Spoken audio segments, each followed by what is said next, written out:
Урматтуу туугандар, качан биздин намазыбыз тура турган болсо, пайгамбарыбыз намазыңарды тургузгула деди, окугула деген жок. Аллах Таала Куранда канча намаз тууралуу аят келген болсо, намазыңарды тургузгула деди. Окугула эмес, балким тургузгула деди. Эми качан биздин намазыбыз тура турган болсо, анда биздин намазыбыз көптөгөн проблемаларды эмне кылат? Чечип коет. Биздин жашоодо көптөгөн машакат бар, көптөгөн кыйынчылыктары бар. Ушунун баардыгын эмне кылат экенбиз? Намаз аркылуу эмне кылсак болот экен? Намаз аркылуу Аллах менен сүйлөшүп, чечип алсак болот экен. Караңыздар, бир адамга адам баласы мисал менен жакшы түшүнөт го.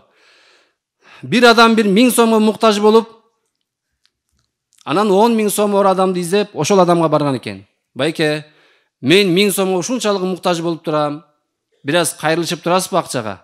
Дегенде 10 000 сом бар адам дагы айткан экен, туура издеп мени таап келген экенсиң, менде 10 000 сом бар, бирок ошол мага жетпей жатат. Мен менен паланчада 100 000 сом бар, ошол адамга барбайлы экөөбүз.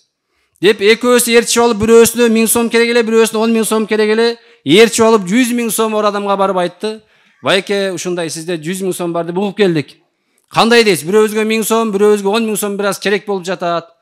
Бир аз кайрылышып турасызбы дегенде, баягы адам эмне деди? Туура издеп келипсиңер, менде 100 000 бар го, бирок ошол жетпей жатат.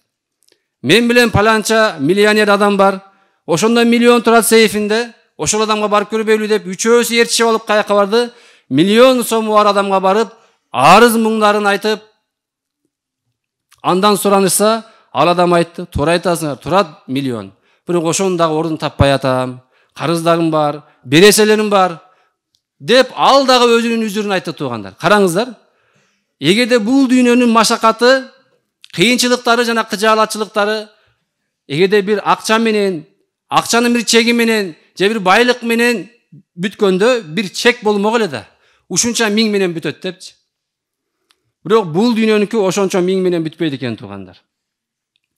Бул дүйнөдө канча таппайлы, бирок эмне, ал чек менен, ал чек ара менен бүтпөйт экен. Ал эми ахиреттикин караңыз. Ахиреттикин караңыз, 5 убак намаз. Сен байсыңбы, кедейсиңби, аялсыңбы, эркексиңби, оорукчансыңбы, ден соолугуңду карабайт. Кандай гана адам болбойлу, бай экенсиң, сага 7 маал намаз. Сен эми кедей экенсиң, сага 2 маал намаз деген жери жок.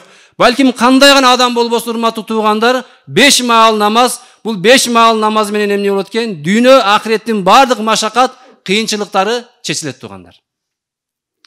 Бардык кыйынчылыктар 5 убак намаз менен чечилет.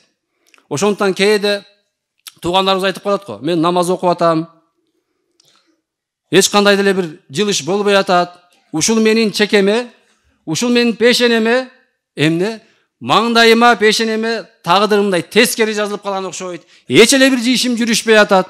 Байке, намаз окуйсузбу? Жок, мага убакыт жок.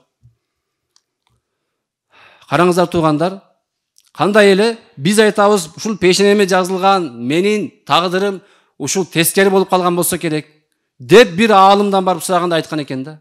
Караңыз, колубуздагы турган печат, бардыгыбыз билебиз. Мындай карап окусаңыз, мындай тескери окулат да.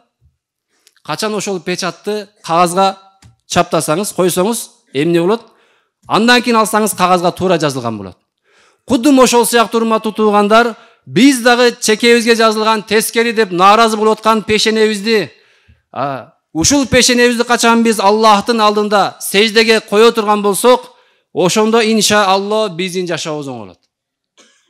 Кандай эле печат коюлгандан кийин туура болуп калган сыяктуу, биз дагы ушул пешенебизди жерге коелу, Аллахтын алдында ийилип сежде кылайлы, чекебизди, маңдайыбызды Аллахтын алдына коюп, ыйлап, жалбарып дуа кылайлы, намаз окуйлу иншаалло. Андан кийин эме болот? Биздин жашообуз да оңолуп келет.